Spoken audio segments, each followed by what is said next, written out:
3 години работа в една общинска администрация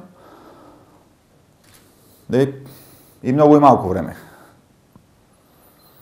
Много, защото вече в повечето случаи хората имат мнение за тези, които ги управляват, за нас. Респективно, тяхното мнение се добива това, което чувстват към града, на начина, по който възприемат града. И много често, много трудно могат да се обясни това чувство, защо чувстваме едно управление за добро или не толкова добро.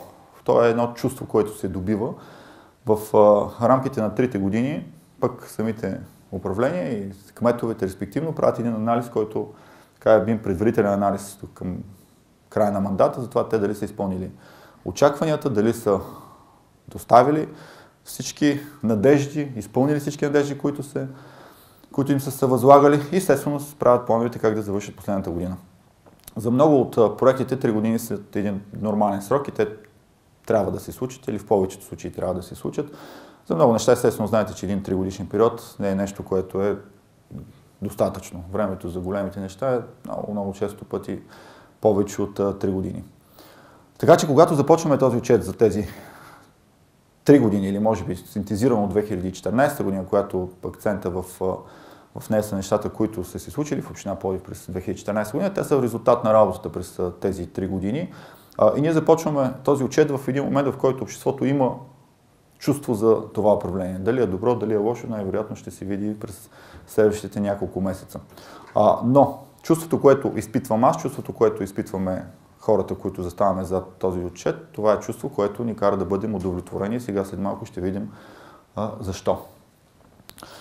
Естествено, когато говорим каква беше 2014 година, това беше една много динамична година. Това беше една година изпълнена с много предизвикателства, изпълнена с много моменти, в които трябваше да показваме воля, решителност, но няма как да избягаме и да не започнем с най-важното събитие, което се случи в Пловдив и изобщо в нашия град, което оттекна в сърцата на всички пловдивчани, в душите, умовете им и ги накара да бъдат горди. През 2011 година ние казахме, искаме да накараме пловдивчани да се гордеят с града си, искаме да накараме пловдивчани да се идентифицират с града си, да бъдат горди, да пазят, да ценят и да обичат своя град. Това става по много начини. Но това, което се случи през 2014 година, ознаменува всичко това, което искахме да постигнем и то се нарича Пловдив Европейска столица на културата. Акцента на 2014 година неминуемо ще премине под знака на Европейската столица на културата. Това е събитието, това е момента, който накара всички да обърнат поглед към Пловдив. Това е момента, в който всички се респектират от нашия град, респектират се от това, което се случва в нашия град, респектират се от хората, които са в нашия град. Така че 2019 година ще бъде годината на Пловдив, но всяка година до 2019 година ще бъде годината на Пловдив в сферата на културата. За нас културна столица на Европа бе резултат от много усилия, много работа на целия град, на всички пловдивчани, на всички културни дейци, на всички администратори, на всички, които обичат нашия град. Да станеш столица на културата не е толкова просто нещо и не всеки става столица на културата. Факт е, че в България имаше 8 кандидата, които бяха сериозни, които бяха градове, които искаха да станат столица на културата и те се съревноваваха помежду си. Естествено, победителят е само един. За да стигнем до тук, ние трансформирахме начина, по който мислим за култура през тези години. Обърнахме не само много голямо внимание на културата, обърнахме начина, по който се прави култура, на начина, по който тази култура достига до хората и направихме така, че пловдивчани да се идентифицират с културните събития в Пловдив. Ние привлякохме много културни фестивали, нови за нашия град. Ние привлякохме едни от най-големите събития в България и тяхната реализация започна в нашия град. Architecture Week, Dance Week, Design Week. Не само това, ние направихме нов начин, по който финансирахме културните събития през тези години, направихме конкурентния подбор, конкурсния подбор. Направихме така, че всяко събитие трябваше да кандидатства за средства. Сменихме културния календар по този начин, направихме го по-достъпен до широк брой културни оператори и естествено всичко това доведе до допълнително финансиране, което ни позволи да увеличим многократно бюджетите, които отделихме през годините за култура. Като във всичко това Естествено, ние не забравихме и съответните нормативни документи, приехме културна стратегия, приехме стратегия за развитие на културата до 2025 година, започнахме да работим по нея и да изпълняваме. И в резултат на всичко това имаме вече над 30 фестивала с повече от 100 културни събития. Средствата, които отделяме от общинския бюджет за култура, през годините градират бавно и вече виждаме, че в резултат на всичко това около 2015 година имаме около 6% от общинския бюджет за култура, което е неименуемо най-високото число, което се е виждало в последните и не изобщо в годините, от които изобщо община Пловдив прави общински бюджет. Културни институции на Пловдив са много важна част от нашия културен живот и не случайно през миналата година вече имаме една нова функционираща зала, Дом на културата, който събра в себе си много културни събития и стана дом както на операта, така и на нашия театър. Културните институции, които в община Пловдив функционират, те получават своята подкрепа от общината и през годините тази подкрепа е била неименуема. Но всичко това, събрано заедно, води до това, че Драматичният театър в Пловдив е културната институция с най-много посещения през 2014 година на национално ниво, което ни кара да бъдем изключително горди. Всичко това, което си говорим от тук, няма как да не стане чрез инструмента, който е най-важният инструмент, когато говорим за едно управление на един град, а именно бюджета на Пловдив, бюджета на града. През годините назад, от 2011 година, наименуваме бюджета на Пловдив се увеличава, като това увеличение може да бъде изразено и в числа, като тези числа говорят много, но фактите, които могат да бъдат споменани тук в момента на този слайд, ние виждаме, че в бюджета на Пловдив имаме местни приходи в размер на около 255 милиона, като най-важната цифра е община Пловдив завършва с 44 милиона лева по сметките на община Пловдив, които средства са разделени най-общо на делегираните от държавата средства на 10 милиона и местни приходи в размер на 34 милиона лева, което показва едно много добро финансово състояние на община Пловдив и показва, че тук се работи разумно, тук се работи предвидимо, тук се работи стратегически добре. Разходите, които виждаме, те са обезпечени, те имат на среща съответните приходи и това дава едно стабилно управление и едно самочувствие в това да продължим напред. Малко по-подробно в бюджета, тъй като това са слайдовете, които показват и това са двигателите за всичко, което се случва в общината, защото когато нямаме бюджетно финансиране, нямаме съответните добри показатели в приходната част, то тогава не можем да планираме и съответните разходи, които променят нашия град. В първата таблица се вижда едно наистина показателно изпълнение на данъчните приходи, които в община Пловдив през тази година са в размер на 45 милиона лева, като тук е мястото да посочим, че преизпълнението през 2014 прямо 2013 година е в размер на около 3 милиона лева, като в тези две числа нямаме увеличение на местни данъци и такси. Община Пловдив има 3 милиона и половина, 3 милиона близо данъчни постъпления повече от 2013 година, без да има в община Пловдив увеличение на местни данъци и такси. Като основно това увеличение идва от имуществените данъци с близо 2 милиона увеличения, данък превозни средства с 800 хиляди увеличения, пак казвам, без да се увеличават ставките по съответните данъци и един показател 10 милиона и 600 хиляди лева приход от данък за придобиване. Това показва една икономическа активност на община Пловдив през последната година. Това е данъка, който се налага върху сделките с недвижими имоти и движими имоти. Разбира се, като през тази година това, което е важно да се знае, че нямаме придобивания, които са от страна на банки, което означава, че това са реални сделки в рамките на община Пловдив. Естествено, неданъчните приходи са втората част от приходите, които формират местния бюджет, като през тази година имаме с около 1 600 000 повече от неданъчни приходи, като веднага в таблицата се виждат два минуса, които са основно от минуса, който виждаме от приходи и дивиденти. Това е едно управленско решение, което община Пловдив прие през тази година, да не приема дивиденти от здравните заведения, да бъдат върнати парите в здравните заведения, за да могат да инвестират в съответната техника и оборудване. По-нататък ще видим в слайдовете. Но имаме показатели, които показват, че община Пловдив има преизпълнение във всеки един от параграфите в неданъчните приходи, като естествено тук имаме параграфи, които са на 99%, това са лихвите. Имаме едно рязко намаление на приходите от лихви, което ще продължи през 2015 година.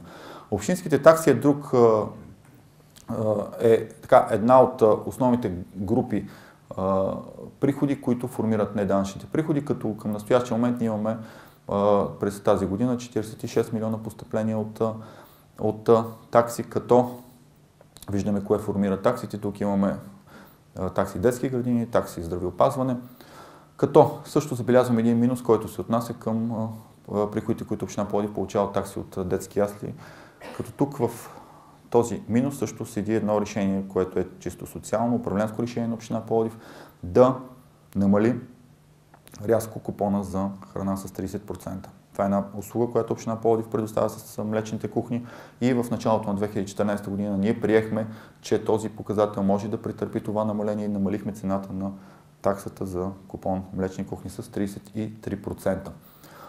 Така.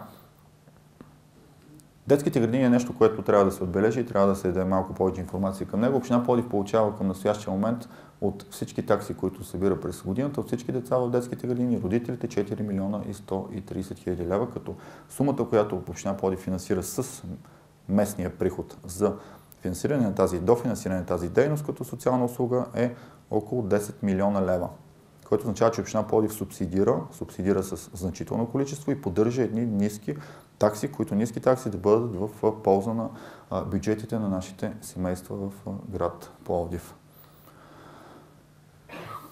Как се движи бюджета на община Пловдив през годините?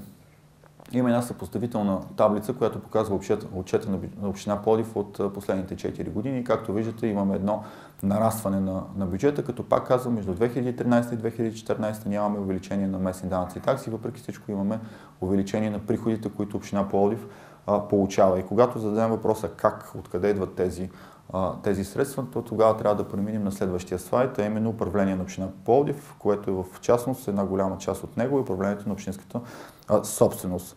Община Пловдив управлява своята общинска собственост чрез различни договори, за концесионни договори, договори за отдаване под наем и по друг ред, като този слайд е изключително важен и той показва наистина отношението, което в момента през този мандат имаме към управлението на общинската собственост и това е може би най-важната таблица, която виждаме тук. Това е таблица, графика, която показва приходите, които община Пловдив е получила през годините от собственото си имущество, като основно тук са наемни договори за различни обекти. През 2011 година имаме около 170 хиляди лева наем, приход от наеми на общинско имущество, като през 2014 година вече този показател отива на близо 700 хиляди лева. Това е около 4 пъти увеличение на приходите, които община Пловдив получава от сключени договори за наем. За да се стигне до това число, ние извървяхме един много дълъг път с откриване на общински имоти, с тяхното регистриране, с тяхното обследване за това кой ги ползва, по какъв ред ги ползва, какви наеми, плаща по какви договори плаща и се натъкнахме на страшно много казуси, заплетени ситуации, в които се ползваше без договор, без ясни отношения с общината. Преминахме един дълъг процес на изваждане, както ние обичаме да го наричаме в общината или на друг ред отношения с наемателите, за да стигнем до това всеки ясно да знае какъв е месечния наем, кога трябва да го заплаща и да дисциплинираме всички тези, които ползват общинско имущество през годините. Естествено, за всичко това ние откривахме и нови възможности за отдаване под наем, като може би казуса, който през 2014 година решихме с Детмак, един от знаковите случаи с общинско имущество, което 20 години е стояло без да носи някакъв дивиденд на община Пловдив, чисто финансов, от гледна точка и на чистота на възприятието, както аз обичам да го наричам, магазин в централна градска част. Надяваме се, че през тази година вече община Пловдив ще започне да получава и приходи от наем от този свой обект, като само след няколко дни е и първият търг, който ще имаме за този обект. От друга гледна точка, община Пловдив създаде нови имоти или нови помещения, които можеше да отдава под наем, след респективно инвестиции, които направи в своето имущество. И тук много ясно трябва да бъде посочен примера с сладкарницата на Римския стадион. Един обект, който след инвестициите, извършени от община Пловдив, месечния наем е в размер на около 5000 лева, което е и така най-големия наем от търговски обект, кафетерийно заведение, което получаваме. И това показва, че след следване на ясни прозрачни процедури за възлагане, тръжни процедури, се достигат и до такива наеми, които които община Пловдив може да получава, но пък за да бъдат заплащани такива наеми в общинския бюджет, означава, че икономическата среда в града позволява на такъв търговец или бизнесмен да генерира ресурс, който ресурс му позволява да заплаща такъв наем на община Пловдив, което показва и всички инвестиции, които правим в централна градска част, в цялата промяна, която правим в града, носи и пряко свързани икономически ползи на гражданите на Пловдив. Втората таблица също е много показателна за нашето отношение към изобщо разпореждането и сме само на прага след няколко дни, в Общински съвет на Пловдив ще разглеждаме и програмата за разпореждане през тази година, но тук е много интересно показателите, които виждаме. Първият показател в синьо показва броя на сделките, които са извършени в годините. Вторият показател в червено показва средствата, които община Пловдив получава срещу тези сделки. Виждаме как в годините намаля общия брой на сделките, като от 2011 до 2014 е намалял почти двойно. От 110 от 101 до 55 бройки. Но, респективно, сумата, която община Пловдив е получила през годините в общинския бюджет, се увеличава. С цялата си условност, тук на тази графика трябва да бъде също показано и ясно да се вижда отношението на община Пловдив към цените, на които се продават имоти. Имаме рязко повишаване в единични стойности на продажбите през последните години, което е респективно една подкрепа към общинския бюджет. Когато говорим за средства в община Пловдив, то ние знаем, че в общинския бюджет идват средства, които се генерират от местните приходи. Това са основно данъци, такси и други постъпления, които са с местен характер. Имаме средства, които получаваме по различни проекти от държавата и средства, които община Пловдив получава чрез реализиране на конкретни проекти в рамките на един програмен период. На настоящия момент ние имаме проекти, които са на стойност 65 милиона и половина лева, които се изпълняват в рамките на този програмен период, като най-мащабният проект, който от 2014 година трябва да се похвалим, това е проектът за интегрирания градски транспорт на Пловдив с трите подкомпонента, които формират една качествена промяна на услугата, на транспортната услуга в Пловдив. Накратко трите компонента: електронно таксуване в градския транспорт, интелигентни светофарни кръстовища с приоритетно преминаване и център за наблюдение на трафика и 48 км велоалейна мрежа. Най-големият проект на Пловдив. Естествено, на второ място са проектите по фонд Козлодуй, които проекти позволиха към настоящия момент да реновираме 28 общински сгради и да стартираме 6-ти лот на този проект с икономиите, които получихме от възлагане на процедурите, така че още 4 обекта ще бъдат реновирани по него и тук цифрата ще стане 32 обекта. С това имаме ясното намерение и почти сме уверени, че до края на мандата няма да остане общинска сграда, към която да не бъдат приложени мерките за енергийна ефективност. Естествено, зелена градска среда, проектът в Цар Симеоновата градина, той не е 14, не е 11, той е 7,9 милиона лева, като до месец май предвиждаме приключването на този тъй важен проект. Към настоящия момент община Пловдив е реализирала проекти през този програмен период за 33 милиона и половина лева, като към тези две групи проекти не включваме водния проект, тъй като на 6 февруари ще очакваме по-голяма информация от него. Надяваме се, че в следващите няколко месеца ще стартира и този тъй важен проект за град Пловдив. Когато говорим за едно общинско управление и за чувството, което то поражда към всички нас, гражданите на Пловдив, то трябва да бъде ясно, че във всяка една сфера общината провежда съответната политика.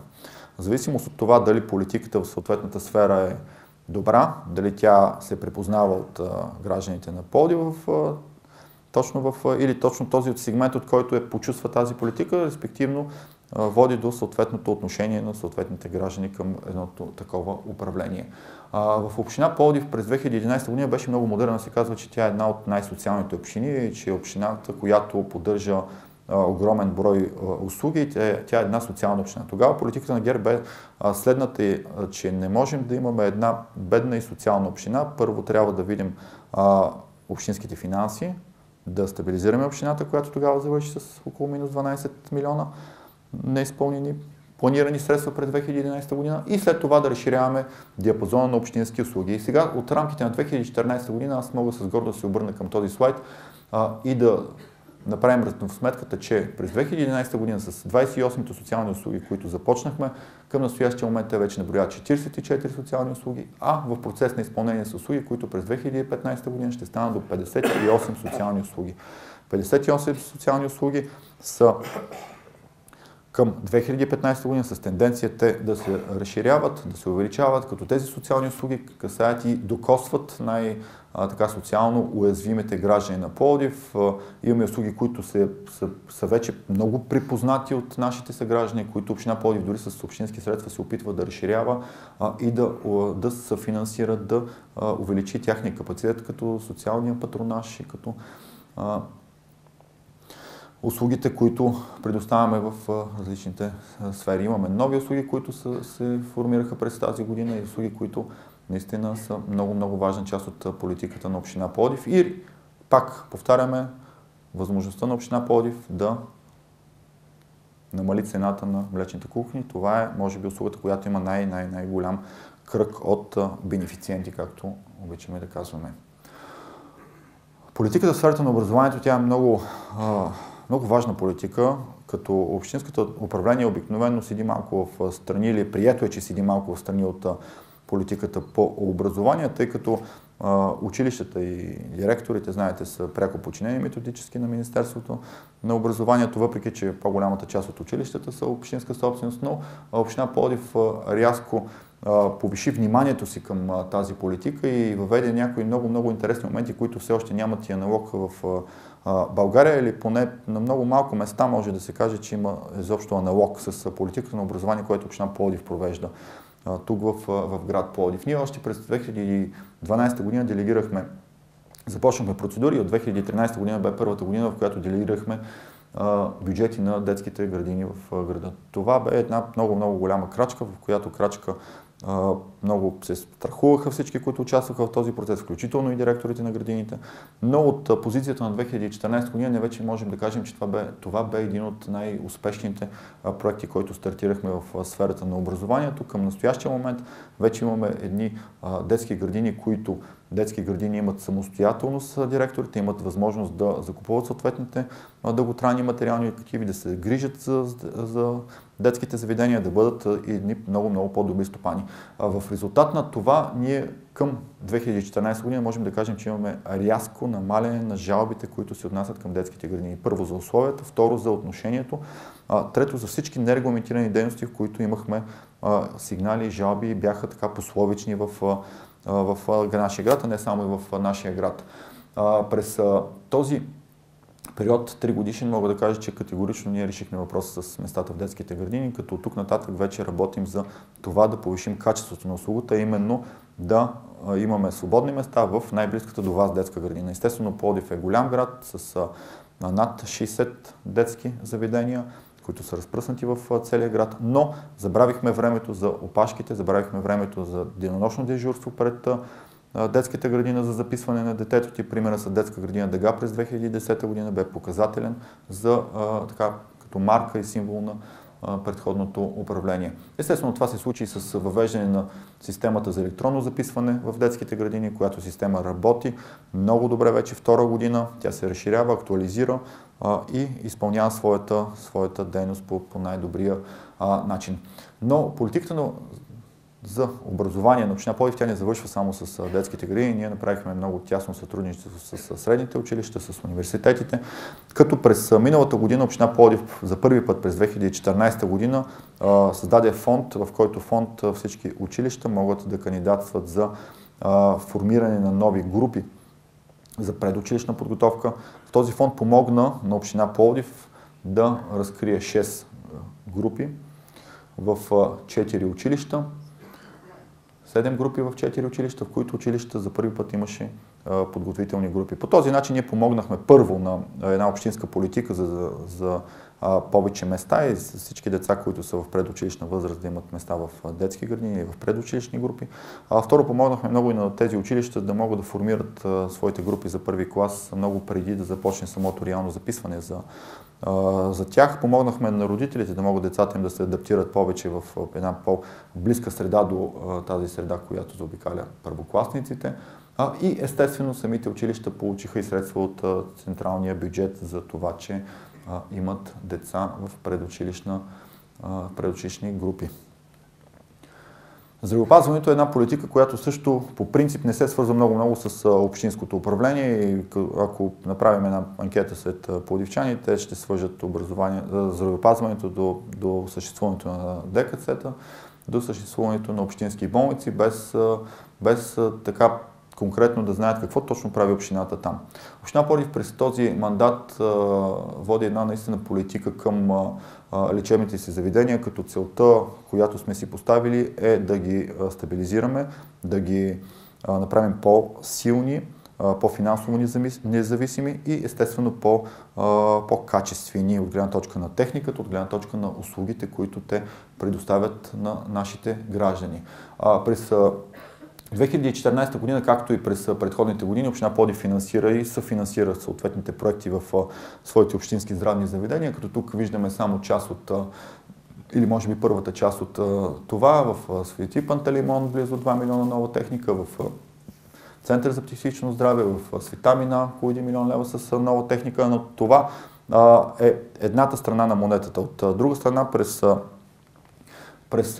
2014 година община Пловдив направи две рязки крачки към намаляне на средствата, които отиват в здравни заведения и които здравни заведения не могат да продължат своето съществуване и генерират загуба на общинския бюджет. Затова ние предприехме една политика по вливане на две ДКЦ-та, а именно ДКЦ-3 към ДКЦ Пловдив, което респективно веднага повиши резултатите на ДКЦ Пловдив и тук наистина много похвали трябва да се получи и ръководството на съответното ДКЦ, което пък спести на община Пловдив респективно всяка година ежегодните средства, които даваше под формата на субсидия към съответното ДКЦ-3.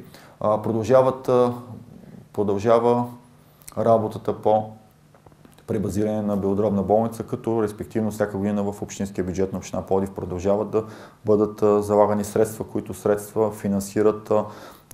финансират старите задължения на болницата, които вече са около 3 милиона лева.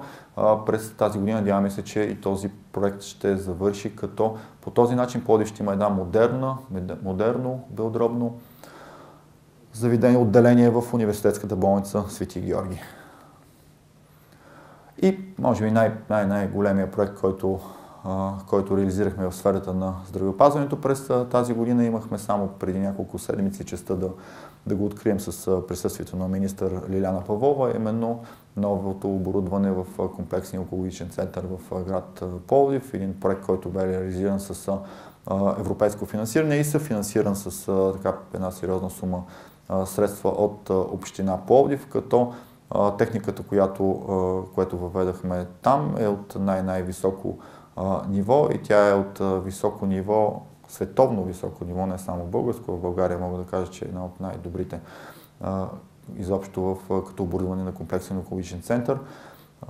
Откриването бе само преди няколко дни и надяваме се през следващите месеци да започне вече да работи и да посреща пациенти.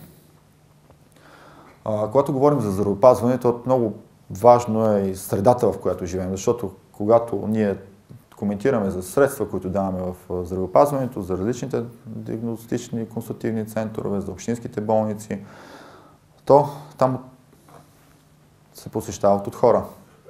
Хора, които живеят в една среда и това колко средата е по-здравословна, то толкова по-малко пациенти има в съответните здравни заведения. През 2011 година ние заварихме един град, в който средата бе задоволително здравословна. Пловдив бе един много известен град с нивата си за замърсеност, с международните класации, в които участваше. Това беше много лош имидж за град Пловдив и за нас бе голямо предизвикателство да се справим с този лош имидж. От позицията на 2014 година аз мога да бъда първо много щастлив, второ много уверен в това, което правим през последните години, тъй като виждаме вече и класациите, в които Пловдив не участва на първите места, което само по себе си е един огромен успех.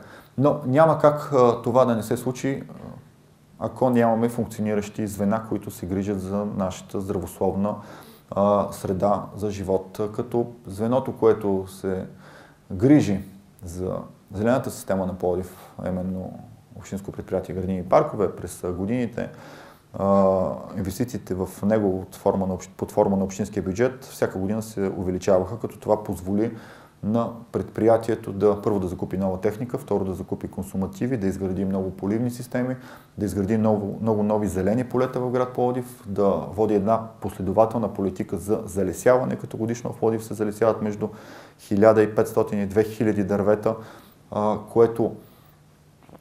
което дава и своя резултат. Естествено, ние решихме и много проблеми, които бяха натрупани в годините. Ако помните пъновете в Пловдив, ако помните коритото на река Марица и много по-евтино от това, което през годините се даваше за тези конкретни случаи. Само ще направя един аналог. Ние поддържаме звено, което всяка година чисти с около 60 000 лева коритото на река Марица и точно поради тази причина ние не се притесняваме към настоящия момент за това какво ще се случи и колко ще бъде нивото в реката на фона на милионите левове, които се даваха предишния мандат. Всичко това позволи тези икономии да бъдат вложени в други дейности, които дейности подпомагат нашата политика към опазване, поддържане и развитие на зелената система. Само за 2014 година близо 8 км поливни системи в град Пловдив.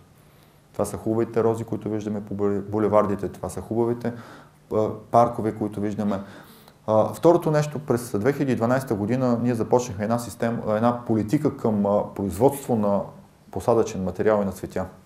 Ние инвестирахме в оранжери, ние инвестирахме в парници, ние инвестирахме в отоплителни системи. Това всичко позволи на общинското предприятие да произвежда и голяма част от материала, който използва през съответната година, което респективно доведе до това, че община Пловдив инвестира по-малко средства от това, което получава като резултат. И всичко това няма да има никакво значение, ако не даде отражение в качеството на средата, в което живеем. А качеството на нашата среда, освен една зелена система, трябва да има една много добра политика към почистване.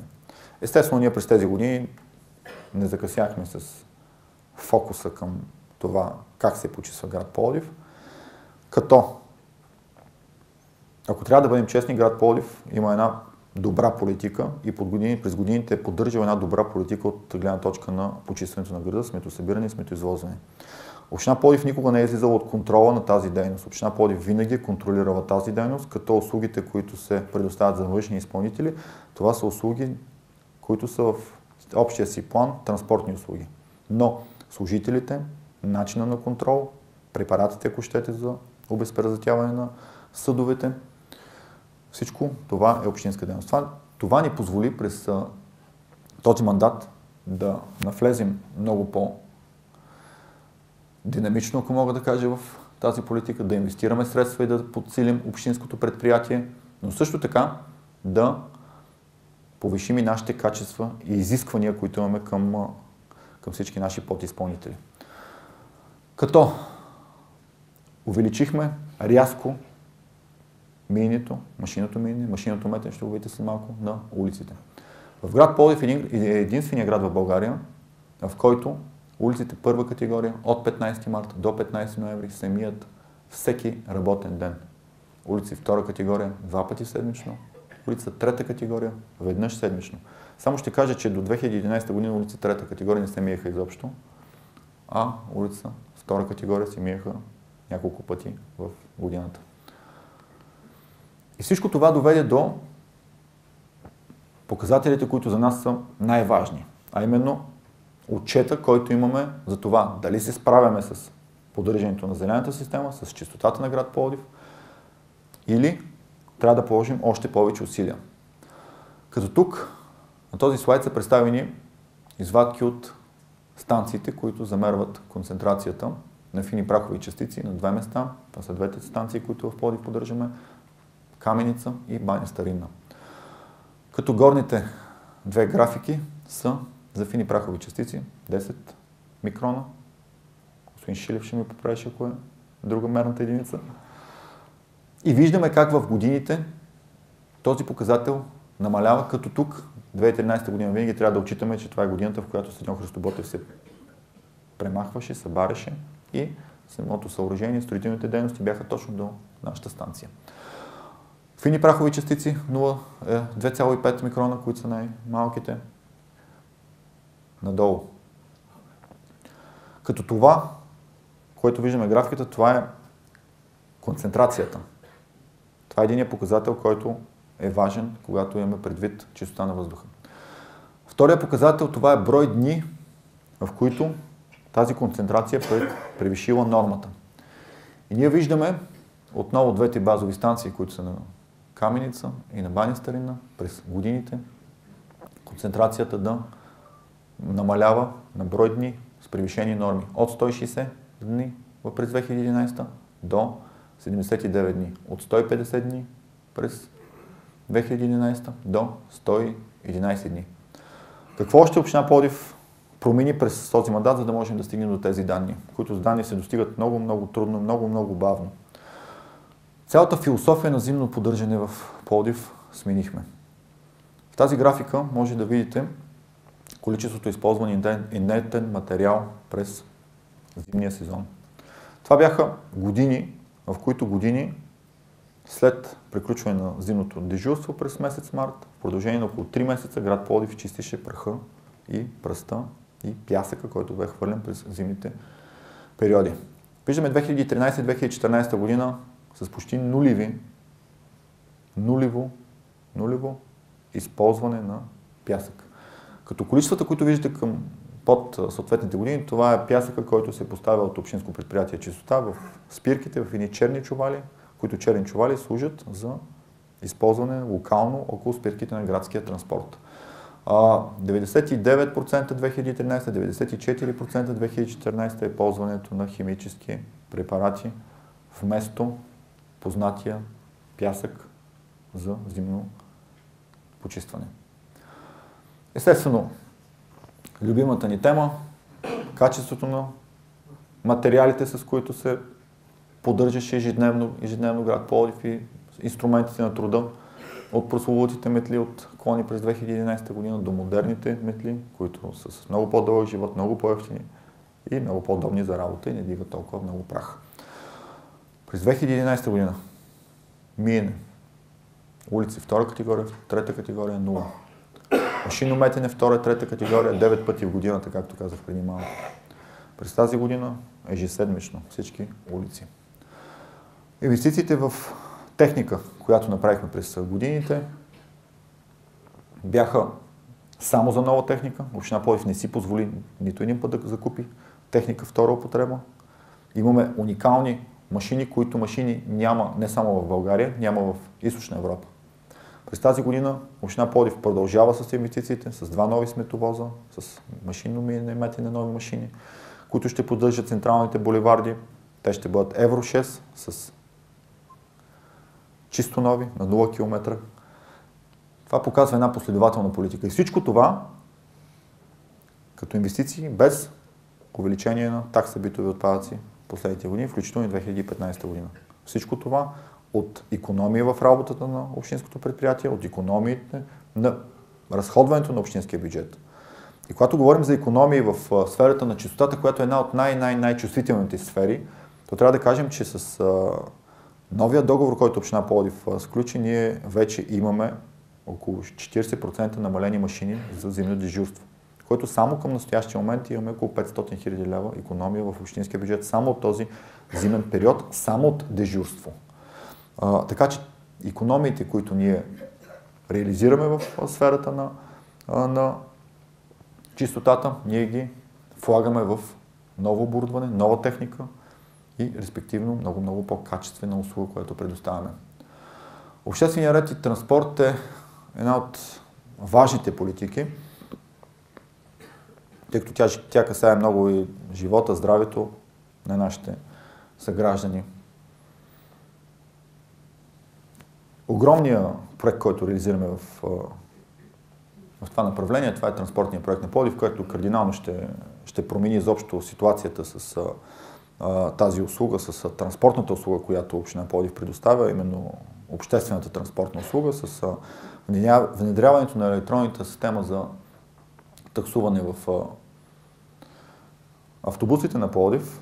Ние ще дадем възможност за времевите билети, които времеви билети да действат за определен период от време, който автоматично ще намали цената на едно пътуване. Тъй като в рамките на един час, една промяна, две промяни са на цената на един билет. Другата промяна, която ще видим, е, че няма да имаме автобуси, които не си изпълняват първите и последните курсове, както са по сега съществуващите договори, тъй като цената, която община Пловдив ще заплаща, ще бъде на изпълнен километър. Всички средства ще генерира общината, тя ще продава билети, карти и по този начин ще влезе изцяло в контрола на тази обществена услуга. Но стартирахме мандата с приемане на генералния план за организация на движението, който генерален план определяше това какво трябва да се случи в Пловдив, коя улица каква трябва да бъде, къде трябва да има знак и какво да показва този знак. През годините, включително и 2014, генералният план претърпя промяна, която промяна естествено е винаги в по-доброто обслужване и така живота на пловдивчани. През тази година започваме политика за осветяване на пешеходни пътеки, която през 2014 ще продължи, като за бюджета за 2015 година имаме заделени около 70 000 лева само за осветяване на пешеходни пътеки. Първите пилотни пешеходни пътеки осветени, които направихме през 2014 година, дадаха наистина един много добър отзвук в нашите съграждани. Получихме много обратна кореспонденция с позитивни мнения и това ни накара да бъдем много уверени и да заделим в бюджета на Пловдив за 2015 година средства в размер на 70 000 лева за пешеходни пътеки осветени. Респективно община Пловдив след дълги перипети през 2014 година сключи дългосрочен договор за маркировки в град Пловдив, като приехме политика на всички ново асфалтирани буливарди да използваме една устойчива маркировка, термопластик, който има дълъг живот и респективно много по-високо качество. Постоянно разширяваме зоната, която се наблюдава с центъра за наблюдение, който община Пловдив поддържа. Камерите, които разположихме в Стария град, доведаха до това, че в Стария град нямаме регистрирани престъпления. Камерите, които разположихме в централната пешеходна зона, ни помогнаха да решим много бързо, много важни казуси, включително и с казуса последно с джамията само преди няколко седмици. Така че инвестициите, които община Пловдив създава, реализира в Център за видеонаблюдение, те ще продължат през годините. С реализирането на транспортния проект ние ще имаме и допълнително наблюдение върху 42 кръстовища, които съставляват основните кръстовища в град Пловдив. Обходни двойки. Нова политика на община Пловдив.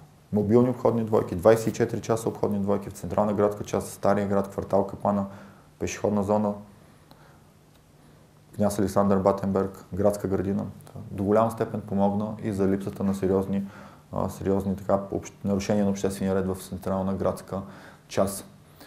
Синя зона е един от проектите, който бе стартирал в началото на мандата и, ако мога да кажа, синя зона реално не функционираше преди 2012 година. 2012 година ние въведахме и новата електронна услуга, именно таксуване с СМС.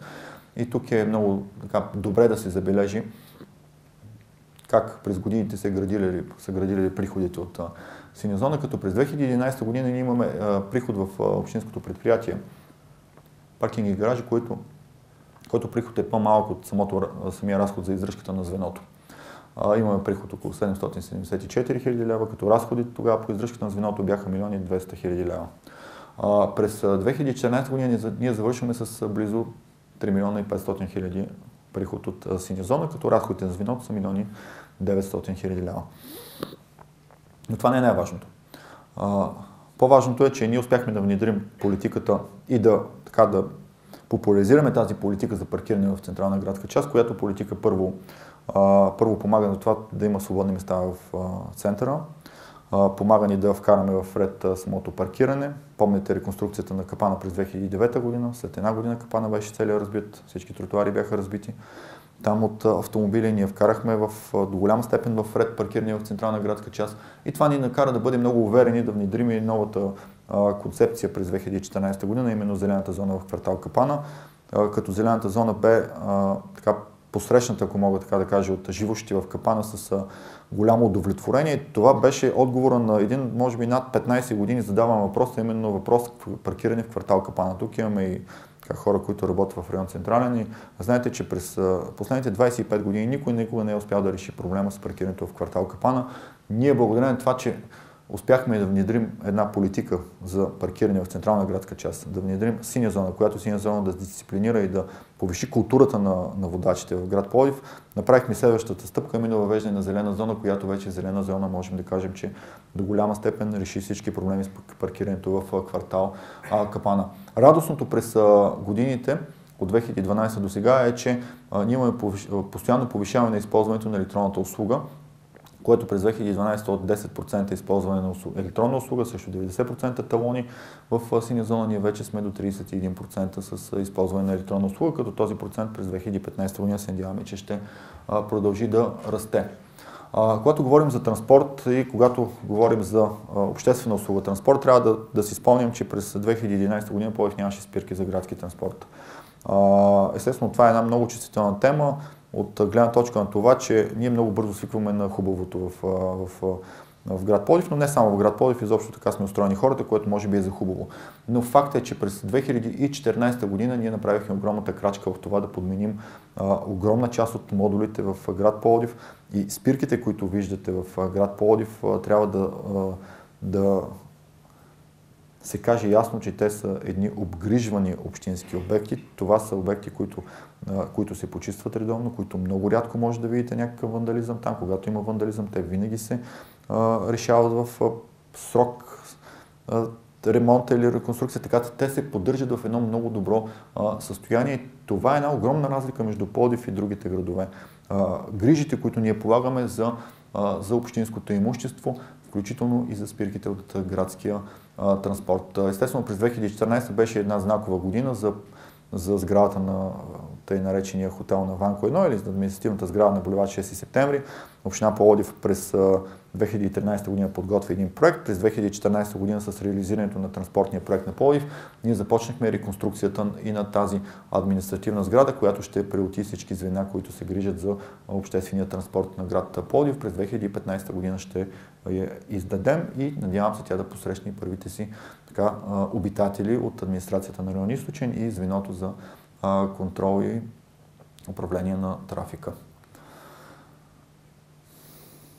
Транспорт, сигурност, обществен ред и осветление. През този мандат ние имаме едно невероятно щастие да имаме много проблеми, които ни се струпват на главата. Това са проблеми, които не са решавани много години. Естествено са чакали и хората, които могат да решат тези проблеми. И когато живота види, че някой може да решава проблеми и да носи много товар, той му сипва още повече товар. Аз поне през тези 3 години съм уверен в това и затова няма да ви изненадам, че през 2014-2015 година вече започва да излиза и експлоатационния период на голяма част от осветителните стълбове в Пловдив. Може би сте започнали да го усещате вече. Промяната на или модернизирането на осветлението в Пловдив е било в периода 2003-2004 година и респективно вече започваме да имаме необходимостта от все повече и повече инвестиции в уличната инфраструктура, касаеща осветлението на град Пловдив, което и се изслучва. Но радостното е, че едновременно с това ние през тази година успяхме да обърнем много внимание на красотата на нашия град. Ние успяхме да заделим средства, да инвестираме средства в много обществени сгради, които сгради да придобият един различен външен вид с своето художествено осветление. Успяхме да осветим художествено много зони в град Пловдив, като Римския стадион, като Централна градска част. Виждате тук художествената галерия, виждате площада около Римския стадион, естествено Цар Симеонова градина. Но по същия начин успяхме да изградим осветление там, където никога няма осветление, като примерно квартал Порслав. Това бе една улица, в която никога няма осветление. Огромен успех да дадеш светлина на хората. Парк Лолута, нещо, което много често го повтаряхме през тази година. И естествено много други улици, които получиха и своето ново осветление. Когато всичко в един град е добре, то неименувано трябва да има отражение.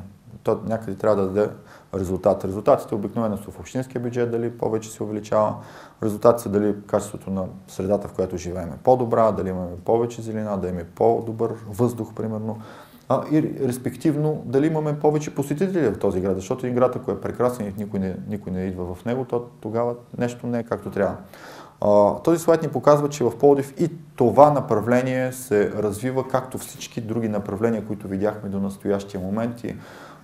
И за нас е гордост да заявим, че през 2014 година ние имаме близо 18,5% ръст в реализираните нощувки в град Пловдив. И това трябва да се отбележи с една голяма звездичка до него, защото 2014 година е годината, в която всички градове, които се занимават с туризъм, всички курорти, които са туристически, отбелязват нарастване с знак минус. Общото намаление се движи по официални данни 8, 10%, 12%, някъде повече, някъде по-малко, но нямаме град, курорт, който да отбелязва 18% ръст в реализираните нощувки. За първи път минахме границата от 400 000 нощувки, реализирани в град Пловдив. Имаме ръст за всеки един показател. Пренощували българи, пренощували чужденци. Реализирани нощувки от чужденци показателя фрапиращ 32% повече нощувки, реализирани от чуждестранни граждани в град Пловдив. Данните са изключително оптимистични. Естествено, това всичко води до едно увеличаване на приходите, които община Пловдив получава от входни такси и услуги, които продава своята туристическа инфраструктура. Като виждате, че тази година задминахме числото за първи път от 200 000 лева, като само ще дам сравнение годината 2012 под 100 000 лева приход в това перо. Над 2,5 пъти увеличение приходите от билети, които община Пловдив получава от своите туристически атракции. Естествено, това нямаше как да се случи, ако община Пловдив не инвестираше и не реализираше нови атракции на територията на град Пловдив, нови културни институции, нови места, които да бъдат интересни, популярни за туристите. През 2014 година ние стартирахме два нови обекта в община Пловдив, а именно Малка базилика, втория етап на Римския стадион с киното, или презентационен център, който отвори врати. Много нови събития в град Пловдив, като фестивал на цветята през месец май. Всичко това доведе до един по-голям интерес към Пловдив и респективно повече гости в нашия град. За нас бе огромна чест през 2014 година, на 21 юли, заедно с президента на България, да открием и втория етап от Римския стадион, един от обектите, който се превърна в една от централните точки на всички туристически маршрути, които минават през площад Римски стадион и стана едно притегателно място, не само за туристи, не само и за хора, които искат да изпият едно кафе в тази приятна обстановка на античната структура, а и за сцена за много културни събития през нашия живот в града. 2014 година успяхме да финализираме и да подпишем договора за реконструкция на Одиона. Това е един обект, който ще бъде следващата нова атракция в туристическите маршрути на Пловдив. През 2014 година финализирахме проектирането на проекта, заделихме средства, проведахме процедурите по Закона за обществени поръчки и надявам се в рамките на следващите няколко седмици или началото на март ще стартираме и реконструкцията на този тъй важен обект. 2014 година отново още една голяма стъпка в опазване и социализиране на културно-историческото наследство на град Пловдив, а именно подписването на договора, с който ще възстанови голямата базилика. Голямата епископска базилика на Пловдив е била най-голямата базилика по тези земи в периода, в който тя е съществувала около 6 век, като само давам едно сравнение, в малката раннохристиянска базилика 120 квадратни метра мозайки, в голямата базилика 1200 квадратни метра мозайки, които трябва да бъдат експонирани в непосредствено на улица Гладстоун. Естествено, продължихме през 2014 година с провеждането на археологически разкопки, като основен фокус беха западните пропилеи. Това е част от площадното пространство на площад Централен, като разкопките разкриха колонадата с трите, стилбата с трите колони, И надявам се, че тази година ще бъде последната в проекта ни за разкопки на площад Централен, като ще стартираме пък и нови разкопки на НБТП през тази година. Природно-научния музей е един проект, с който започнахме през 2013-2014, направихме много големи стъпки по неговото реализиране, като Природно-научния музей ще се превърне в уникално съоръжение с единствения 3D купол, който ще има на територията на България, с възможност за прожекции на 3D филми, за специални научни теми. Като през тази година вече подписахме и договора 2014 за купола. Виждате тук части и елементи от монтажа на купола. През бюджета 2015 година продължаваме с финансиране на проекта с още 300 хиляди лева и надяваме се през 2015 година вече Природно-научния музей на Пловдив да посрещне и първите си посетители. Отново 2014 година и вижте колко много проекти през 2014 година и те все не свършват и все не свършват това. Във всеки един такъв проект седят много хора, които 24 часа на ден, 7 дена в седмицата полагат усилия да се случат тези прекрасни картинки и тези прекрасни проекти да видят своите посетители. През 2014 година успяхме да отделим средства в общинския бюджет и стартирахме с проекта за изграждане на зоопарк в град Пловдив. Естествено, всеки един проект, който касае така големи промени в нашия град, има и своите опоненти, така че тук това е един от проектите, който среща и една доста странна за мен като кмет съпротива от екологични сдружения, но това е проект, който община Пловдив се е фокусирала и надяваме се през 2015 да продължим с същите темпове, с които работихме и до сега. Като проекта касае разширение 4 пъти по-голямо на зоологическата градина в Пловдив, от 10 на 40 декара, с много хабитати, 22 хабитата, близки до природата. Това е първият проект, който е съгласуван от Министерството на околната среда и водите по новите изисквания, които има след влизането на България в Европейския съюз. Това е проект, който прокарва пътя за проектиране на съоръжения от такъв тип в следващите, може би, 20 години. Естествено, най-големия проект, който е така символ на град Пловдив, се превърна през последните години и специално в управлението на ГЕРБ, като голямата многофункционална спортна зала, която община Пловдив стартира като проект за изграждане през 2012 година. Тя е вече към своя финал. Тя е много чувствителна тема на град Пловдив, тъй като пловдивчани чакат от началото на 70-те години построяването на спортна зала в Пловдив. През тези години нито едно управление не е успяло да намери начин, по който да започне един такъв проект. Ние използвахме отдалата ни се възможности и я сграбчихме и това ще доведе до откриване на един наистина прекрасен обект с над 8000 посетители, 28 вида спорт. Проектът е пред финал. През 2014 година направихме рязка крачка в неговото завършване. Успяхме да получим и средства след повече от година забавяне на финансирането, като рестартирахме проекта и той вече е в една много напреднала фаза за реализиране.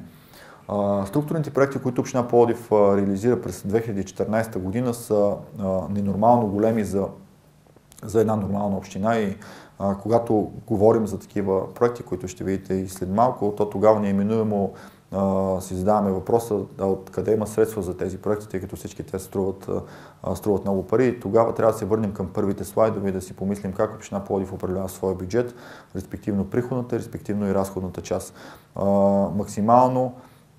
Максимално широко приходосъбиране от всякъде, без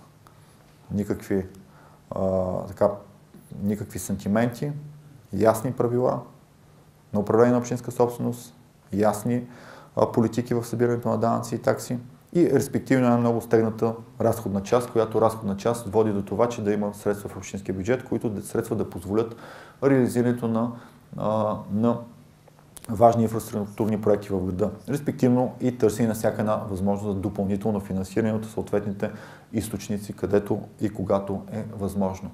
Моста на Васил Априлов е един много хубав проект, който проект през 2014 година се реализира първата част от него, а именно източното платно на самото съоръжение. През 2015 година продължаваме с западното платно на моста. Един много интересен проект, който проект по своята стойност се води незначителен като сума, но един много функционален проект, именно реализирането на кръгово кръстовище на площад Александър Малинов, което позволи на самото кръстовище да реализираме и паркинг за автобуси. Както виждате и тук туристическите автобуси, вече неименуемо там има туристически автобуси и изходната точка на площад Александър Малинов стана една от точките за достъп към Стария град. Малката базилика, площада зад Малката базилика, тя е естествено продължение на улицата Княз Цар Георги Тертер. Като този проект през тази година го завършихме и се получи едно много прекрасно пространство, което оформи целият комплекс около малката раннохристиянска базилика. Политиката за промяната на уличните настилки, особено улици, които се използват интензивно от обществения и не от обществения, от частния транспорт в Пловдив, наименуемо в следващите години една голяма част от тях трябва да станат асфалтови. Това е политика, която община Пловдив следва още от първия си момент, като през тази година имаме два големи обекта, които бяха много натоварени и мисля, че това бяха важните улици с най-голямо натоварване, като Булевард Македония и Петко Д. Петков, които успяхме да реализираме през тази година. Виждате първоначалното състояние на улицата и сега след реконструкцията, като същото може да се каже и по-нататък след малко и за Булевард Македония. Пътен възел Скобелева майка е едно съоръжение, което съоръжение не бе реконструирано много години, като след построяването на пътния възел, който беше съчетан с новия ЖП надлез, самото съоръжение, което е в общинската част, трябваше да бъде реконструирано. Така ли, че никога не оставаха пари до 2014 година, когато ние амбициозно стартирахме проекта в двата му етапа, като през първия етап ние вече завършихме преасфалтирането на южното платно на Цариградско шосе, стартирахме самото съоръжение. Тази година продължаваме с самото съоръжение на възела и продължението по Цариградско шосе северно платно с завоя към Тракия на булевард Освобождение, което ще реши още един проблем с левия завой към Тракия, към Освобождение от Цариградско шосе. Христо Ботев. Огромен проект. Община Пловдив през годините последователно преасфалтираше заедно с държавното дружество ВиК, подменяше тръбопровода по Вапцаров, като всички тези етапи водиха до Комателско шосе или до Христо Ботев. Община Пловдив продължи тази политика и преасфалтира една значителна част от булевард Христо Ботев, а именно цялото южно платно от Вапцаров до бетонния мост. Като по същия начин завършихме през тази година и Димитър Талев от Стамболийски до землищната граница на Пловдив, като го свързахме с асфалтирания през 2013 година Овощарски път. Булевард Македония е един от най-натоварените булеварди в Южен, който булевард, състоянието, което се намираше, не позволяваше да има добра пропускливост, нямаше джобове по спирките, нямаше изобщо и модули в тогавашното му състояние и бе един булевард, който въпреки че бе много натоварен, бе много избягван. След реконструкцията на булевард Македония, ние вече имаме един булевард, който е с много по-голяма пропускливост, който има отделни ленти за ляв завой, който има джобове за спирки, които позволяват непрекъсваемост на потока по време на спирането на съответните автобуси. Една магистрална вътрешно квартална улица с висок интензитет, братя Бъкстоун, в основната си част поемаща и трафик, който трафик трябва да бъде и на Македония, да разтовари Македония. Така че в район Южен аз мога да кажа, че през тази година наистина се положиха много усилия. Това доведе до една голяма промяна изобщо на възприятието на квартала. Естествено район Западен с амбициозните районни кметове, които имаме през този мандат и много вътрешно квартални улици успяха да се реализират, като тук е много важно да се отбележи улица Борис Петров, която е централната улица на квартал Прослав. И когато се обърнем назад и видим колко дейности сме изпълнили в Комателово и в Прослав, ние можем да направим извода, че Пловдив се развива добре, защото когато едно управление поглежда към крайните си квартали, това означава, че то има първо ресурс, второ капацитет и трето визия, за да може да гледа в целия град, а да не се фокусира в една или друга в една или друга част. Виждаме и улици в район Северен, които за първи път след 31 години или 35 години, както пише тук, са асфалтирани. Детските площадки е една тема, с която всички ние пловдивчани трябва да се гордеем, и община Пловдив от 2012 година предприе една политика да реализира детски паркове на места, които места първо са безопасни, второ са близо до природата в повечето случаи, трето да създава по-големи паркове, които паркове да бъдат притегателни центрове на повече деца. Тъй като инвестициите в тези паркове са ежегодни. Ние имаме политика, и което е така уникално и за община Пловдив, ние имаме политика всяка година да правим реконструкция, а именно мониторинг на състоянието на детските площадки в град Пловдив, и преди да започнем с съответния сезон с изграждане на нови площадки, ние първо преглеждаме всички, които съществуват на територията на град Пловдив и са изградени от община Пловдив, като тези площадки са сертифицирани, всяка от тях е получила съответния сертификат за експлоатация. Те са от най-модерен, най-висок клас, и изграждането на тези площадки от този тип в целия град си приема много позитивно от нашите съграждани, така че политиката ни за изграждане на детски паркове ще продължи и през тази година. През 2014 година финализирахме един много дълъг процес, който започна от 2011 година, премина през много перипети, през много съдебни спорове, но това е един много важен проект за град Пловдив, който касае също огромни инфраструктурни изменения в града и нашето подобряване, нашето качество на живот и на предвиждане в град Пловдив, като успяхме вече към края на годината през месец октомври да подпишем и договора с Европейската банка за възстановяване и развитие, който ще ни позволи през 2015 година да стартираме и 4 важни инфраструктурни проекта, именно булевард Руски реконструкция, Комателско шосе реконструкция, 6 септември и новия булевард Северен, който ще започва от моста на Адата и ще свързва булевард 6 септември с булевард Бредовско шосе. Политиката в образованието от една страна е с делегираните бюджети, от друга е с местата в детските градини, от трето е с учебните помагала. Но най-важната политика, когато говорим за деца в детски градини, това е построяването на самите детски градини. Радвам се, че през този мандат ние успяхме да решим до голяма степен въпроса с местата в детските градини и вече дигнахме нивото в това да осигурим много по-голямо качество в тези детски учебни заведения. През тази година стартирахме вече и официално работата в Котаракавчизми, виждате, с плувните басейни. Стартирахме новата детска градина в Мир през 2014 година. Финализирахме проекта за детска градина Чайка, който ще ни даде възможност през 2015 да стартираме и детска градина Чайка. Всичко това вече дига нашата услуга до едно по-високо ниво, като функцията на тези обекти е постепенно да започнат да извеждаме и децата от подблоковите детски градини и всички те да намерят места в едни наистина градини, които дават всички условия и спокойствие на родителите, естествено. Мерки за енергийна ефективност, това е един проект, който приключи през 2014 година, но само частично приключи, тъй като община Пловдив спечели проект по фонд Козлодуй за 9,6 милиона лева, като в този проект влизаха 28 общински сгради. В тези общински сгради трябваше да се реализират мерки за енергийна ефективност, подмяна на дограма, саниране, покривни системи, отоплителни системи, където е необходимо. След тръжните процедури община Пловдив реализира икономия в размер на 1 милион лева от тези тръжни процедури, което ни позволи през 2015 година да стартираме още една процедура с остатъчните средства и в този проект ще реализираме вместо 28 общински сгради, 32 общински сгради. Няма такъв проект реализиран никъде в България.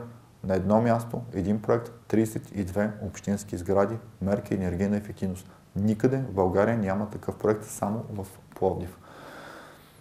Централна градска част. Продължаваме с централна градска част, като едно от последните места, което остана несоциализирано, е площад Централен. Самата амбиция да се захванем с площад Централен наистина бе много голяма, тъй като не може всеки по всяко време да работи за площад Централен.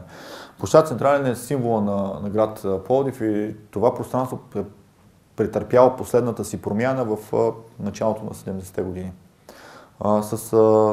Промяната с тези врачански, плочи, които са били хубави за времето си. Факт е, че от 70-те години, вече сме 2015 година, нещата са се променили много. Но така ли, че нито едно управление не се е захващало с площад Централен, най-малко защото темата е много чувствителна, защото темата има много мнения, много становища, много идеи и самия отговор на въпроса какво трябва да се случи на площад Централен е много плашещ отговор и нито едно управление не си го е поставило като фокус да се занимава с тази тема заради нейната обществена чувствителност и заради това, че чисто политическите дивиденти там не са чак толкова големи. Тъй като проектът е прекалено голям, той не може да стане от една година за следващата година и най-вероятно не може да стане в мандата на един кмет. Поради тази причина тази тема не е била любима на нито едно управление през този мандат. Какво направихме ние, за да направим първите стъпки в реализиране на този тъй важен проект? Започнахме да обособяваме зоните около площад Централен, като реализирахме една поредица от археологически разкопки в зоната на Одиона. Стартирахме нови археологически разкопки в западните пропилеи, стартирахме проекта за Цар Симеоновата градина, стартирахме проекти за партийния дом. Всичко това заобикаляше, всички тези проекти, които стартирахме, заобикаляха площад Централен. Дадаха възможност ние да си отговорим на въпроса какво има около площад Централен, преди да си отговорим на въпроса какъв трябва да бъде площад Централен. Когато ние знаехме какво ще има около площад Централен, то тогава вече по естествен начин стигнахме до това, какво ще представлява площад Централен. Естествено, ние знаем, че не сме нито най-умните, нито най-кадърните, нито най-знаещите. Особено когато говорим за такъв важен проект. Но тогава, може би така по сечение на обстоятелствата, съдбата ни запозна с хора, които разбират. С тяхна помощ Община Пловдив стартира един огромен по мащабите си международен конкурс. Огромен и без аналог за историята на град Пловдив. Конкурс, в който получихме 125 предложения за визия на площад Централен от 41 страни. 125 предложения от 41 страни, от 6 континента. След дълга 3-месечна работа с международно жури, ние избрахме победителя в този конкурс, който победител бе утвърден с решение на експертния съвет на Община Пловдив, респективно с решение на Общинския съвет на град Пловдив, който победител бе и португалското дружество или студио Фора, който зададе концепция на площад Централен, която концепция в голяма степен бе в главите на повечето пловдивчани и в мислите на повечето пловдивчани, именно разкрие на цялата археология с едно пешеходно пространство върху нея, което е най-трудното, най-дългото за изпълнение решение, най-скъпото най-вероятно, но и най-уникалното. Решение, което не може да се види в други части на света, което няма аналог, което ще направи Пловдив неповторим. През 2014 ние получихме този прекрасен проект и през 2015 вече сме на фаза техническо проектиране. Като фокуса, който Община Пловдив си е поставила до 2019 година, площад Централен да бъде с променен външен вид, включително и сградата на площад Централен, включително и разкопките, които имаме в западните пропилеи, включително и разкопките, които имаме от страната на Одиона.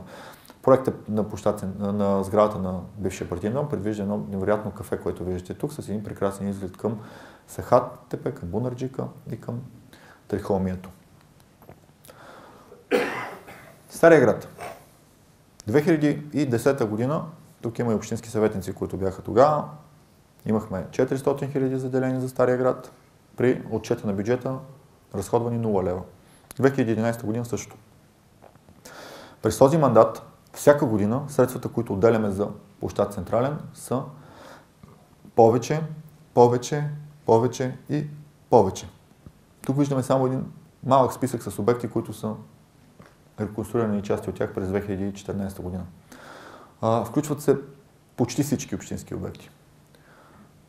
Като включват се обекти, които бяха в наистина състояние на тяхното несъществуване, като къща Клиенти. Най-красивата къща, най-старата къща в Стария град, строена в края на 18 век, с стенописи от 1818-17 година. Това са обекти, които струват много пари. Само къща Клиенти, реконструкцията изструва около 1,5 милиона.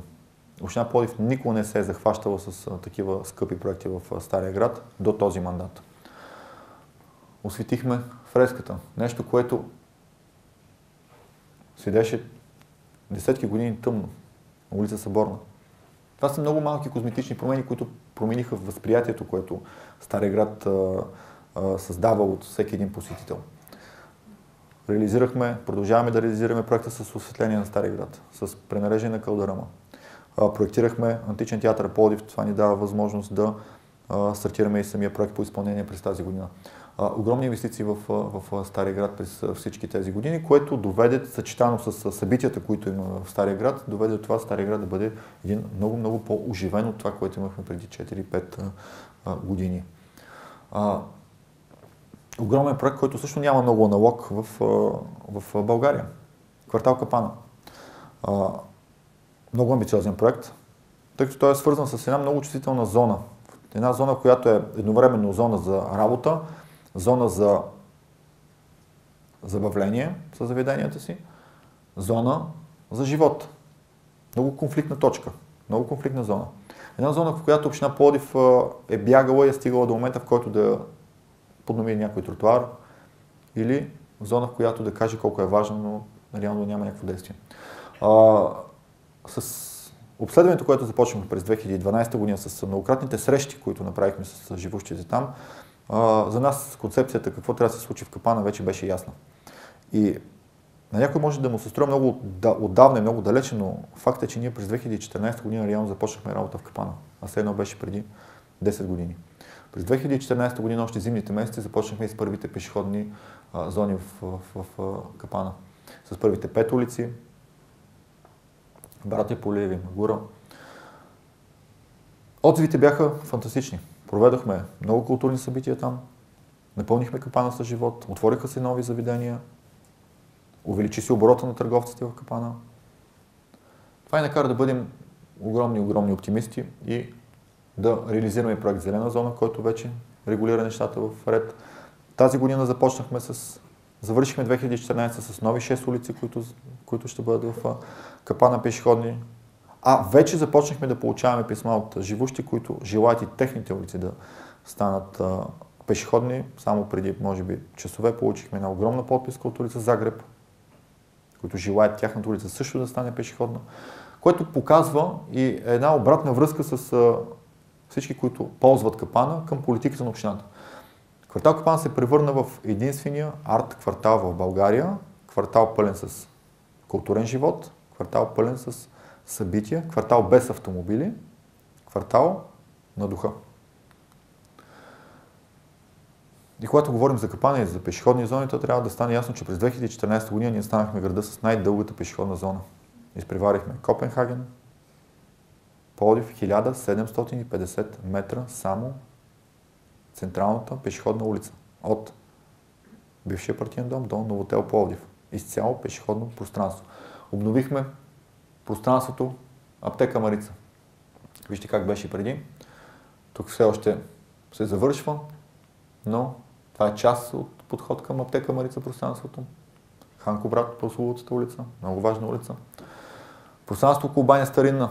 Изцяло нов вид, като тази година в бюджета на Пловдив са заделени 200 000 лева в баня Старинна за покрив и за конструктивно укрепване на стените на баня Старинна. Един център за съвременно изкуство, който има десетки събития през всяка година. Площад Централен, едната невралгична точка в центъра на Пловдив, стълбите на Каменица, последната невралгична точка в централната пешеходна зона на Пловдив. Естествено и с нея през 2014 година се занимавахме, като за да стигнем до тук, до този проект, който виждате, който почти е реализиран и може би следващите няколко седмици, най-вероятно към края на март, ще го открием и официално. И минахме преди много дълъг процес за закупуване на ето този павилион, на този вход, на цялото пространство, което е под стълбите, като политиката на община Пловдив е първо да преведе всичко в един и същи вид, добро възприятие и да реализира един проект за художествена галерия, която да е филиал на градската художествена галерия в пространството под стълбите, което пространство е със значителен размер, около 750 квадратни метра и много подходящо за тази цел. Проектът, който реализираме е с водна атракция, като смятаме, че в централна градска част през горещите месеци, които Пловдив има, всяка една допълнителна водна атракция е добре дошла. Надяваме се, че вече сме към края на този важен проект за нас. Цар Симеоновата градина е може би най-мащабният проект, за който говорим с съчетание на развитие на зелената система, промяна на нещо старо към нещо ново и оживяване на едно място, което се превърна през последните години от място за разходка и почивка, все повече в място за преминаване. Това е един от проблемите, който имахме в Симеоновата градина, Цар Симеоновата градина, тъмна, вечер не посещавана, зона за преминаване, не зона да прекарваш свободното си време. Стартирахме през 2013 година, като основната ни дейност и работа по проекта бе през 2014 година. Вече имахме първите места, които бяха свободни вече за посещение или тези наречените места, които бяха с документи за АК-16 за ползване от гражданите, като детската площадка, която се превърна в най-голямата детска площадка в град Пловдив, една от най-големите изобщо в България, с тази прекрасна кула, която е 7 метра и половина. Място, в което има случаи, в които има над 100 деца на тази площадка. Изключително посещавано и любимо място на децата в Пловдив. Тази година се надяваме вече през следващите няколко месеца, до месец май, да финализираме и проекта, който касае самото езеро, с 3 вида фонтани, прекрасни фонтани с музика, които връщат пловдивчани към спомените от 60-те, 70-те и 80-те години. Господин Зехтински, най-вероятно ти си бил там като млад. Ние по-младите сме нямали много щастие да ги видим тогава в действие, но сега ще върнем този спомен на пловдивчани с тези прекрасни пещи фонтани, които само казвам строите до 20 метра височина стигат строите. Уникални, неповторими, без аналог. В България пещи фонтани от този тип първо е няма, второ няма и да има.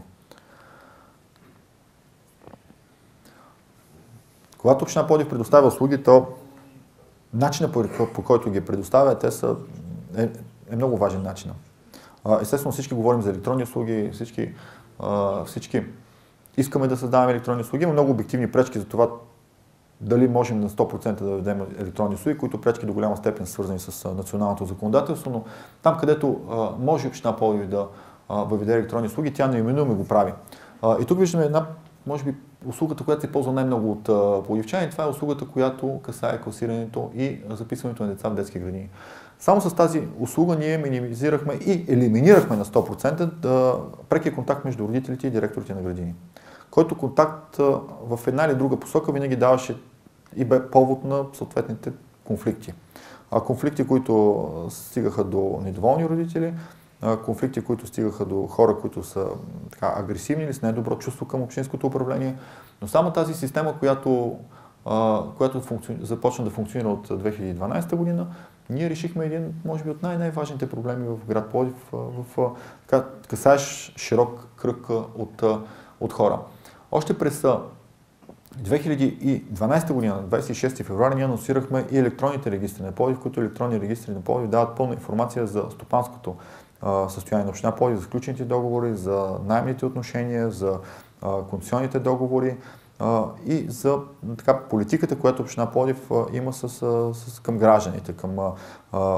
Там може да бъде получена цялата информация за това съответното заведение, колко квадратни метра ползва, за това рекламното съоръжение, дали има платен наем.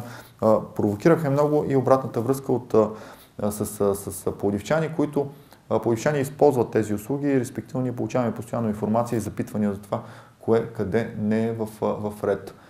Стартирахме различни портали, които дават информация в реален режим, както виждате, информацията за въздуха, водите и шума. В момента има информация, която в реално време знаем нивото на река Марица, качеството на водата в река Марица, шума в съответните точки, които имаме в град Пловдив, в станциите.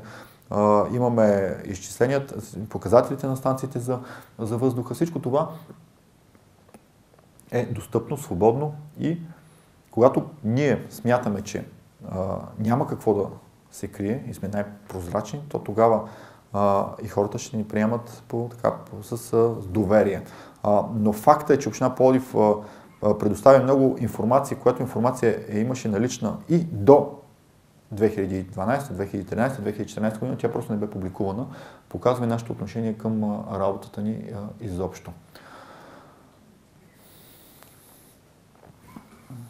Всичко, което говорихме до момента, са основни услуги, които общината предоставя на гражданите, включително усилията, които провежда в едно или друго направление за подобряване на живота на пловдивчани, но има една услуга, която не е пряко свързана с работата на администрацията, но е задължение на всяка една администрация и когато кажем един град той се развива или аз чувствам този град, че се развива, то освен това, че имаш нова асфалтирана улица или нова детска площадка, то самото чувство трябва да бъде свързано и с икономическото състояние на града. Усилията, които една общинска администрация прави за да бъде по-привлекателна за бизнеса, те са първо трябва да бъдат много разнородни, те са много трудни, много често не дават никакъв резултат и много често демотивират съответната администрация, дали изобщо да ги извършва.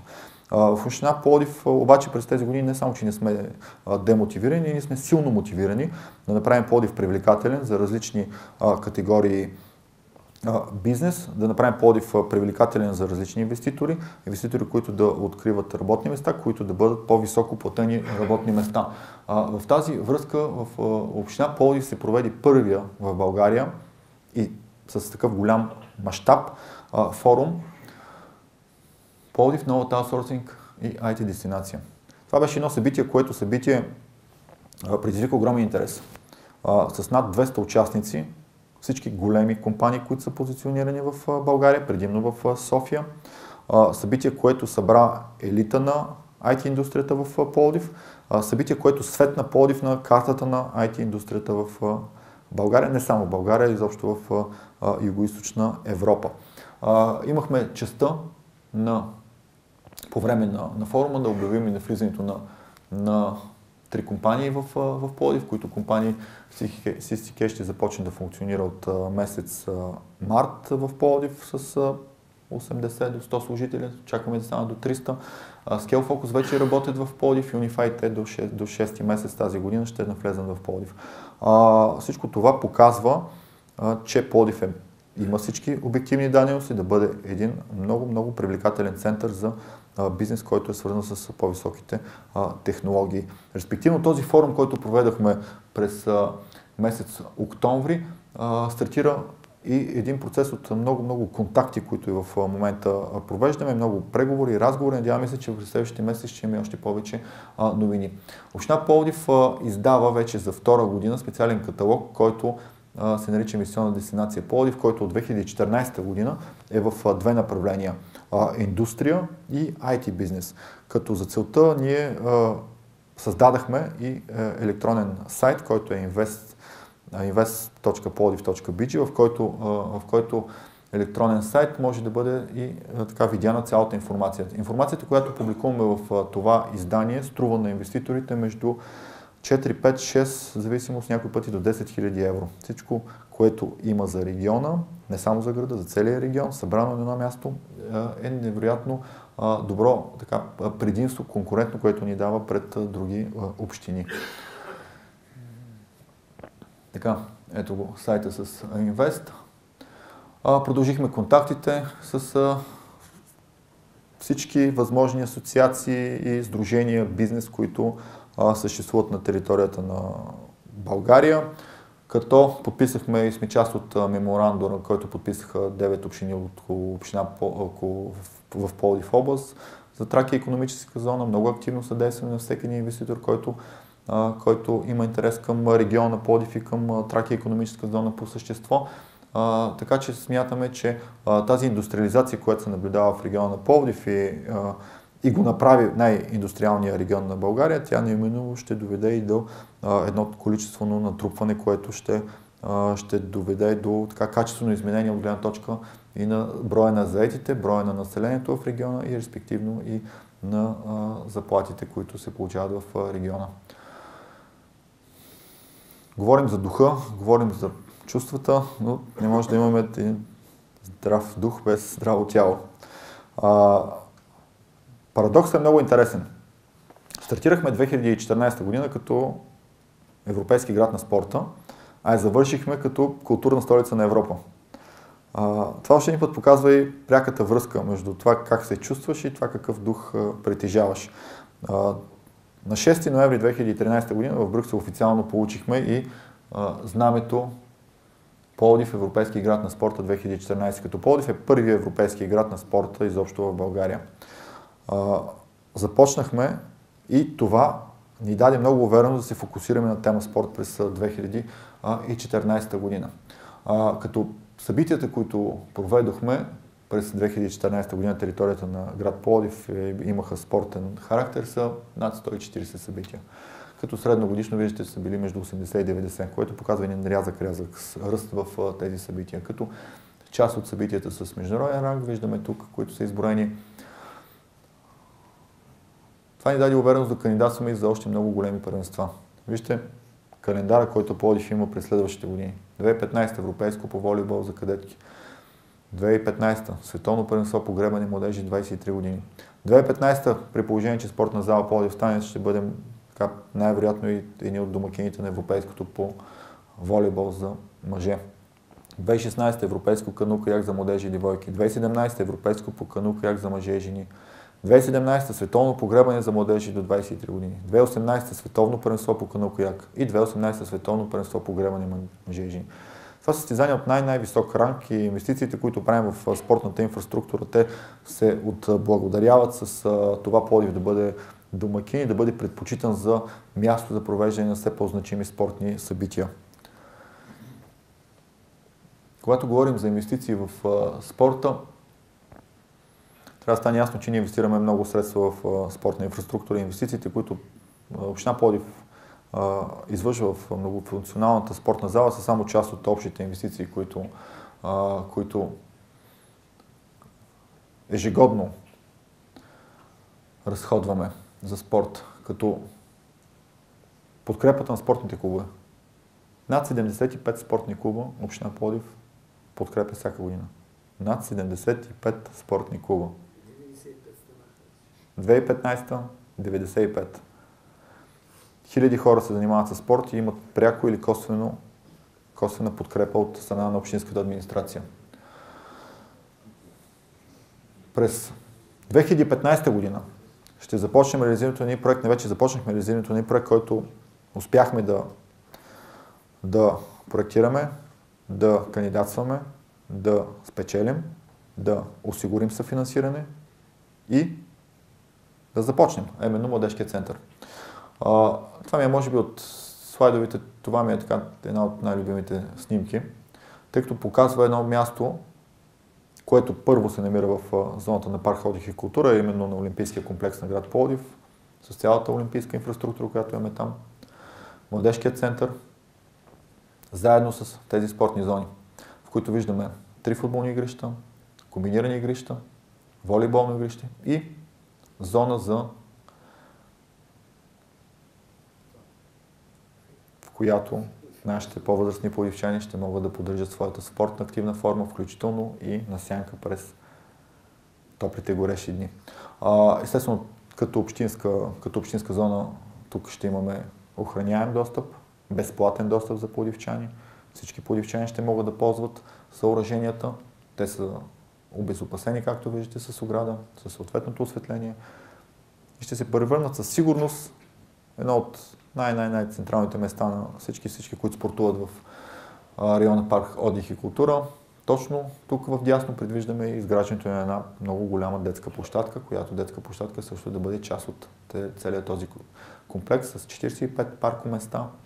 Прекрасно съоръжение, което се надяваме до изборите 2015 година, горе-долу септември-октомври, да бъде вече введено в експлоатация. Пловдив е европейски град на спорта. И когато говорим за спорт, ние говорим за спортни клубове, говорим за събития, говорим за спортна инфраструктура, голяма, но никога в град Пловдив до 2014 година не са били приоритет между блокове, спортни площадки.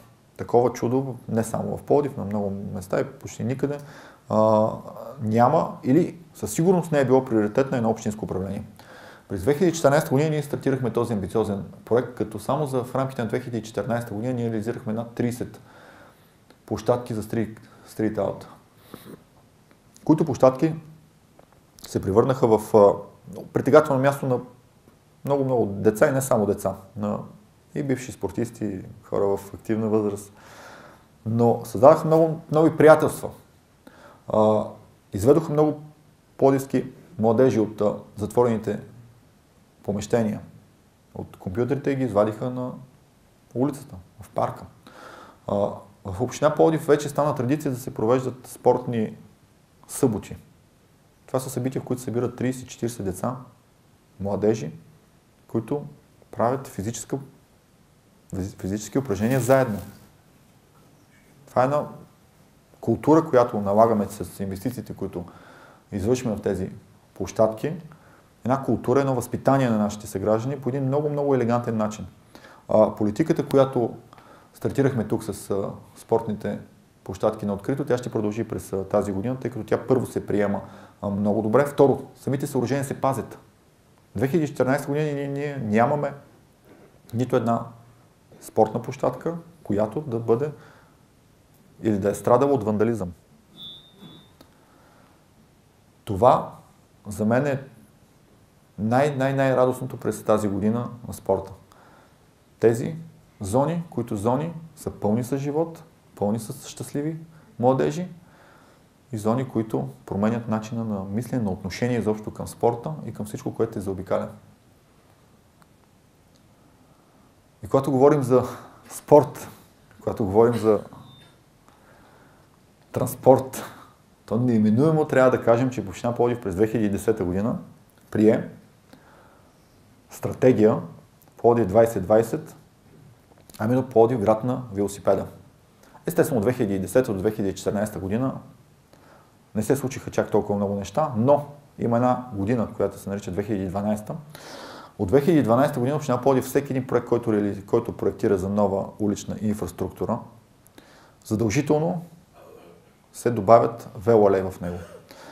И тук мога да кажа, че проекти като Коматевско шосе, проекти като Руски, проекти като 6 септември, булеварда, това са проекти, в които винаги има и велоалей.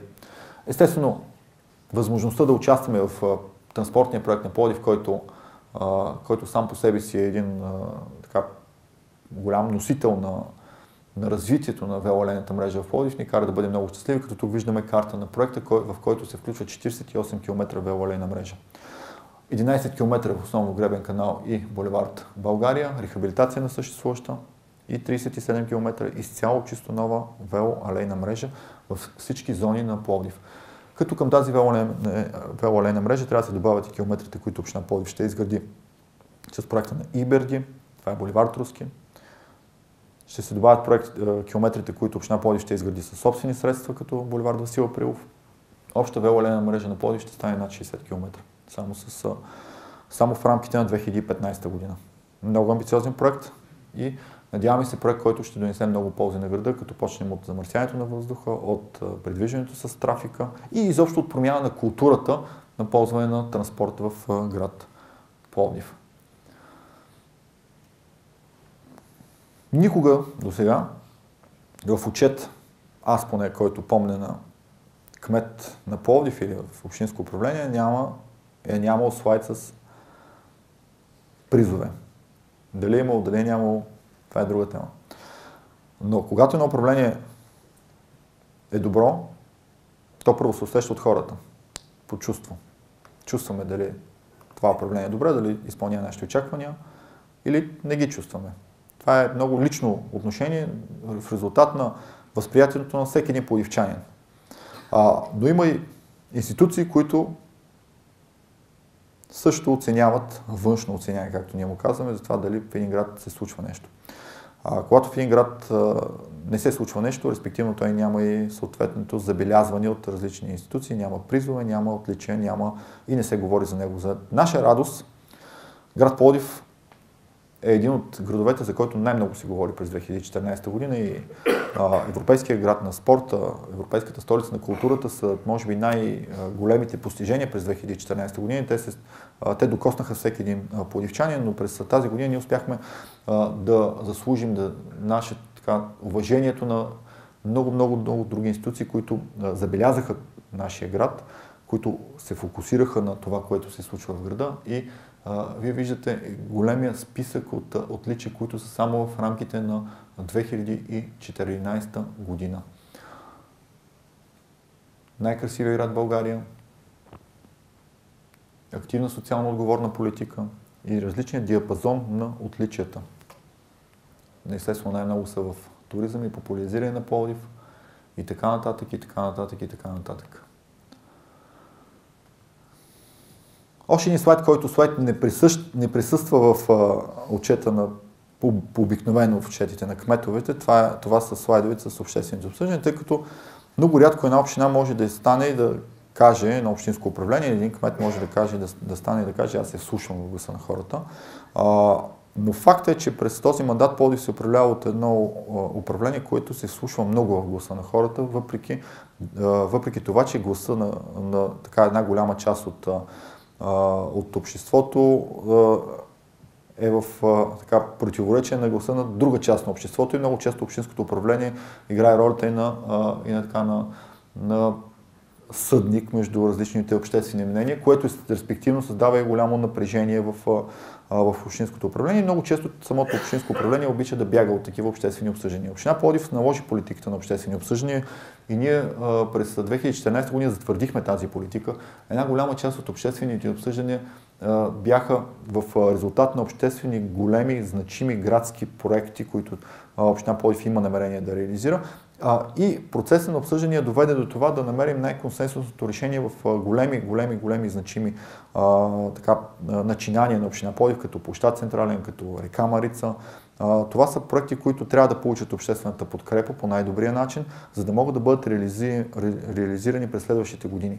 Така че ние не се притесихме през тази година да проведем един голям брой от обществени обсъждания, които обществени обсъждания направиха управлението на Пловдив много по-близко до гражданите на Пловдив. Направиха така, че гражданите на Пловдив взеха реално участие в управлението на Пловдив и ние преформулирахме много общински политики в резултат на тези обществени обсъждания. Като в резултат на всичко това, аз смятам, че успяхме да стартираме много важни проекти, които важни проекти получиха и одобрението на пловдивчани, като проекта за площад Централен, казвам пак, и като проектите за река Марица, които през тази година ще проектираме. Естествено, тук имахме много обсъждания, които и в момента продължават тяхната работа като пространство пред Дома на културата Борис Христов. Но публичността в едно управление е водещо. И ние считаме, че публичността, която този мандат Община Пловдив предоставя в своята работа с електронните регистри, с публичните обсъждания, с всичко, което дискутираме, получаваме обратна връзка и преформулираме с съответните управленски решения в резултат на това, е добра политика. Тя трябва да бъде следвана от всяко едно общинско управление. Така че благодаря ви, че бяхте свидетели на този период от историята на Пловдив, тъй като все пак ние говорим за 2014 година, една историческа година, в която много неща в нашия град се промениха, надявам се, за добро и пътя, който сме начертали тук, да отведе Пловдив до места, които не сме си мечтали. Благодаря.